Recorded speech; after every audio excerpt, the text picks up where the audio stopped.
सभी साथियों को राम राम नमस्कार। उम्मीद करता हूँ आप सभी बहुत ही बढ़िया होंगे। अगर आप भी एसएससी जीडी कांस्टेबल 2026 की भर्ती का वेट कर रहे हैं तो ये वीडियो आपके लिए रहने वाली है, क्योंकि इस वीडियो में एक बड़े बदलाव के बारे में मैं आप सभी को बताने वाला हूँ।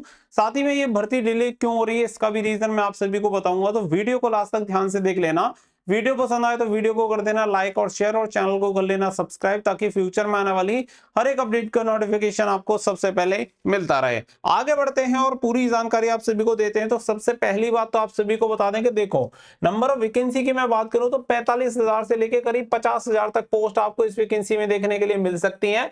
लेकिन स्टार्टिंग में जो वैकेंसी होंगी वो वैकेंसी आपकी रिवाइज हो जाएंगी, और बाद में आपकी जो वैकेंसी होंगी वही वैकेंसी आपकी फाइनल होंगी। तो स्टार्टिंग में नंबर ऑफ वैकेंसी कम या ज्यादा देखने के लिए मिल सकती है, बहुत ज्यादा मैटर नहीं करेगा, क्योंकि दो बार आपकी वैकेंसी जो होती है वो रिवाइज होती है।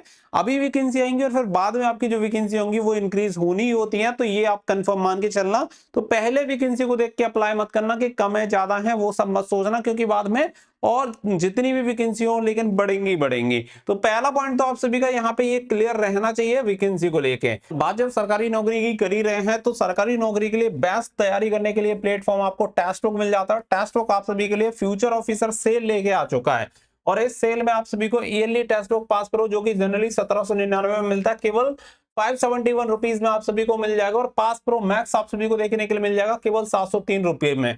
अगर हम बात करें इसके लिए कूपन कोड आपको यूज करना है एसडीआर, जिससे कि एक्स्ट्रा 12% तक का डिस्काउंट आप सभी को मिल जाएगा, जिसका लिंक आपको वीडियो को डिस्क्रिप्शन में दे दिया। फटाफट से जाकर आप एनरोल कर लेना, ताकि आने वाली एक साल तक की जो भी एग्जामिनेशन है सभी की तैयारी आप सभी के यहाँ से हो जाएगी। आप सभी को बता दें कि अगर हम टेस्ट बुक की बात करें तो 850 प्लस एग्जामिनेशन की तैयारी एक ही प्लेटफॉर्म से आप कर सकते हैं, जिसमें कि जैसे आपका पीवाईक्यू हो गया, पीवाईक्यू के साथ साथ आप जैसे कि यहाँ पे फुल लेंथ टेस्ट लगा सकते हैं, मॉक टेस्ट लगा सकते हैं। इसमें आपको सेक्शनल टेस्ट मिल जाएंगे, जैसे कि अगर आपका मैथमेटिक्स वीक है तो आप मैथमेटिक्स लगा सकते हैं। साथ ही में यहाँ पे क्या रहता है कि जो भी टॉपर्स हैं उनके साथ अपना क्या है कंपैरिजन कर सकते हैं कि वो कहाँ बेस्ट कर रहे हैं, हम कहाँ कमी कर रहे हैं, और कौन सी चीजों में हमें इंप्रूवमेंट करने की जरूरत है, जिससे हमारा स्कोर और बूस्ट हो जाए। और पूरा डिटेल में एनालिसिस यहाँ पे आप सभी को देखने के लिए मिल जाता है। 12 अलग अलग भाषाओं में आप यहाँ पे तैयारी कर सकते हैं, तो जिसमें भी आप कंफर्टेबल हैं उस भाषा में जाके आप अपनी तैयारी कर सकते हैं। तो बढ़िया सेल आप सभी के लिए चली हुई है, लिंक आपको वीडियो का डिस्क्रिप्शन में दे दिया है,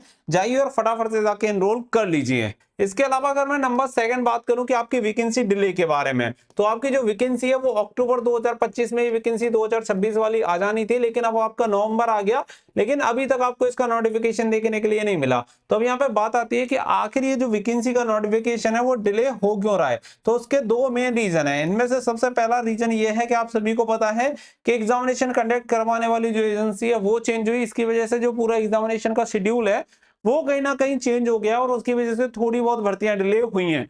और नंबर सेकंड का जो डिले है वो काफी सबसे बड़ा पॉइंट है, जो नंबर सेकंड में आप सभी को पॉइंट बता रहा हूं, और वो है आपका इस वाली भर्ती में आरपीएफ का ऐड होना। और आरपीएफ की भर्ती का ऐड होना आप सभी को बता दें कि रिसेंटली इसे लेके रिजल्ट होता है वो भी जारी हो चुका है, क्योंकि पहले जो आरपीएफ की पीएससीएन क्राइटेरिया वगैरह था, एज लिमिट थी, वो अलग थी। लेकिन अभी क्या किया है आप सभी को पता है कि जो आपका एसएससी जीडी का क्राइटेरिया है सेम वही क्राइटेरिया कर दिया गया है आरपीएफ कांस्टेबल का। तो आरपीएफ कांस्टेबल का ये क्राइटेरिया यहाँ पे चेंज करने का सबसे बड़ा रीजन आप सभी को शायद पता चली गया होगा कि अब यहाँ पे देखो, पहले मैं बता दूं कि यहाँ पे जो लंबाई है वो 170 सेंटीमीटर कर दी है, जबकि पहले कितनी होती थी 165 सेंटीमीटर, और 165 सेंटीमीटर को बढ़ाकर कर दिया 170 सेंटीमीटर, फीमेल के लिए 157 सेंटीमीटर। इसके अलावा दूसरा जो क्राइटेरिया होता था वो होता था एज। पहले आपकी एज लिमिट होती थी 18 से 25 साल, जिसे चेंज करके कर दिया 18 से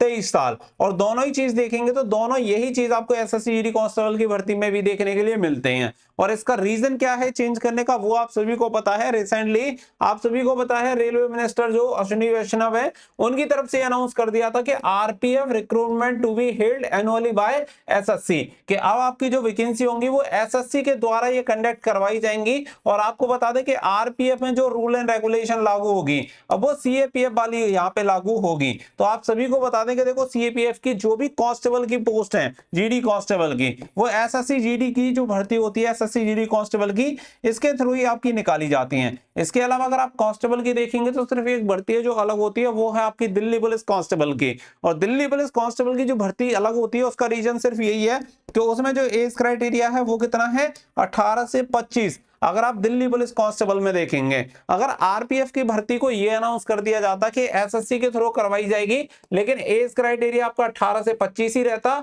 और जो आपकी हाइट थी वो 165 सेंटीमीटर ही रहती, तो ये भर्ती आपकी एसएससी जीडी के साथ नहीं आती।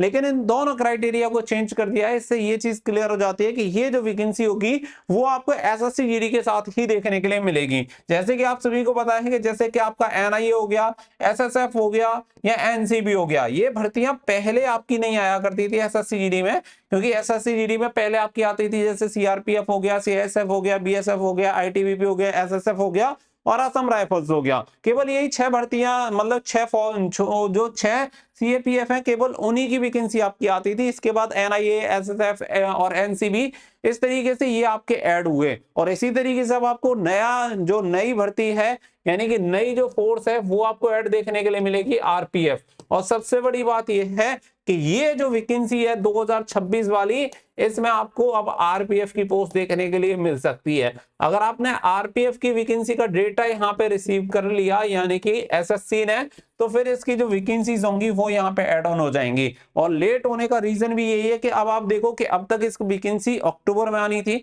लेकिन नोटिफिकेशन रिलीज नहीं हुआ और इससे पहले ही इन्होंने आरपीएफ की जो डिटेल्स हैं, यानी कि पीएसटीएन एज लिमिट, वो इन्होंने चेंज कर दी। तो इसके मोस्ट ऑफ चांसेस हैं कि अब आपको ये एसएससी कांस्टेबल की जो वैकेंसी आ रही है 2026 वाली, इसमें आपको आरपीएफ कांस्टेबल की वैकेंसी भी देखने के लिए मिलेगी। तो ये उन सभी के लिए बहुत बढ़िया बात है जो आरपीएफ में भर्ती होना चाहते हैं। तो ये आपके लिए एक प्लस पॉइंट रहेगा, क्योंकि एक और न्यू फोर्स ऐड हो रही है तो नंबर ऑफ वैकेंसी भी आपकी इंक्रीज होंगी। तो इसलिए मैं आपको एक ही चीज कहूंगा कि तैयारी करो अच्छे तरीके से। अगर आपको दिक्कत है हाइट को लेके, क्योंकि एसएससी कांस्टेबल की भर्ती में बहुत सारे ऐसे कैंडिडेट होते हैं जो हाइट की वजह से फॉर्म अप्लाई नहीं कर पाते या फिर बाद में बाहर हो जाते हैं, तो आपको हिम न्यूट्रिशन का हाइट ग्रोथ प्रोडक्ट ही आप सभी को मिल जाएगा। और आप सभी को बता दें कि इस प्रोडक्ट की बेस्ट बात यह है कि ये नेचुरल रिसोर्सेज से बनाया गया है और साथ ही में इसके कोई साइड इफेक्ट वगैरह आपको देखने के लिए नहीं मिलेंगे। तो ये बेस्ट प्रोडक्ट आप सभी को देखने के लिए मिल जाएगा। इसे बाय करने की जो लिंक है वो वीडियो के डिस्क्रिप्शन में आप सभी को मिल जाएगी, या himnutrition.com वेबसाइट पे जाके आप इसे ऑर्डर कर सकते हैं। ऑल ओवर इंडिया में ये आपको डिलीवर हो जाएगा। तो अगर आपको हाइट को लेके इश्यू है तो बिना सोचे, बिना किसी डाउट के आप इस प्रोडक्ट को यूज कर सकते हैं और आप हमारे कहने से ट्राई करिए। आपको कोई भी किसी भी प्रकार की साइड इफेक्ट या कोई भी इश्यू आपको देखने के लिए नहीं मिलेगा और आपकी हाइट इंक्रीज हो जाएगी। तो लिंक वीडियो के डिस्क्रिप्शन में है, फटाफट से जाके आप यूज कर लीजिए। अगर मैं बात करूं देखो इसके नोटिफिकेशन की, तो आपका नोटिफिकेशन है वो नवंबर में ही रिलीज हो जाएगा। तो जो भी कैंडिडेट हैं, अपने जो भी डॉक्यूमेंट्स वगैरह हैं, वो सभी डॉक्यूमेंट्स आप अपने रेडी करके रखो, वो आपके लिए ज्यादा बेटर है, क्योंकि बाद में बहुत ज्यादा दिक्कत होती है। इसके लिए एक वीडियो भी मैंने ऑलरेडी आप सभी के लिए बना दिया कि कौन कौन से डॉक्यूमेंट्स आपको तैयार करवा ले रहे हैं, क्योंकि एट ए टाइम अगर आप करवाते हैं तो बहुत सारे कैंडिडेट गलत डॉक्यूमेंट्स बनवा लेते हैं। सभी जो सर्टिफिकेट्स होंगे वो कैसे बनवाने हैं, उसके लिए वो वीडियो जाके आप देख लेना, चैनल पे आपको मिल जाएगी। और बाकी का ये बहुत अच्छी बात है और बहुत बड़ा बदलाव भी है कि एक और नई फोर्स आपकी ऐड हो रही है, क्योंकि 5 से 6,000 पोस्ट आपको एक्स्ट्रा देखने के लिए मिलेंगी। और आरपीएफ आपकी काफी बढ़िया फोर्स भी है, तो आप आराम से वो पोस्ट प्रेफरेंस दे सकते हैं और फॉर्म अप्लाई कर सकते हैं। और मैं आपको बता दूं, जब भी आपका नोटिफिकेशन रिलीज हो, जल्दबाजी में फॉर्म अप्लाई मत करना। उससे पहले जो भी डिटेल्स होंगी वो मैं आपके साथ शेयर करूंगा, उसके बाद आप फॉर्म अप्लाई करना कि कौन सी फोर्स के लिए अप्लाई करना है, क्या करना है, वो सारी चीजें। तो मिलेंगे नेक्स्ट वीडियो में, फिलहाल के लिए बस इतना ही। So thank you for watching. जय हिंद, जय भारत।